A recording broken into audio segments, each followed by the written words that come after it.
¿Cuál es la impresión que te llevas que hoy has tenido en este simposio? Bueno, pues la verdad es que han sido muchos conceptos, ¿no? Que ahora mismo tenemos todos la cabeza un poco embotada de nuevas ideas, nuevas opiniones, nuevas sospechas, ¿verdad? Que ahora es lo que yo pensaba, digo, bueno, ahora creo que toca interiorizarlo todo un poco, ¿verdad? Porque, bueno, también de lo que se trata es de sacar el mejor jugo posible, pues para que de verdad desde cada uno, desde nuestro trabajo, pues gracias a todos esos aprendizajes sobre las migraciones, el codesarrollo, el margen, ¿verdad?, de esta crisis financiera que sufrimos, qué alternativas podemos tomar, ¿no?, cara a una nueva cooperación, porque efectivamente, o sea, tenemos que tomar nuevas metodologías, ¿no?, para poder seguir trabajando y efectivamente pues conseguir un mundo mejor, ¿no?, donde todos tengamos un sitio digno.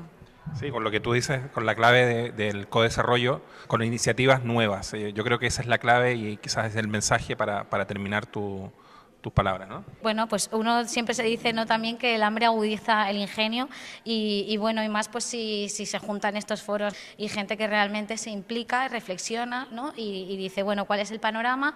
¿Qué es lo que tenemos? ¿Qué soluciones podemos aportar? Bueno, muchísimas gracias, seguro que sí, y enhorabuena por vuestro trabajo, que es muy importante que los medios también ejerzan esa labor de concienciación y de dar a conocer toda esa situación, que es cierto que muchas veces cuesta abrir los ojos y pues no todos se brindan a poder hacerlo.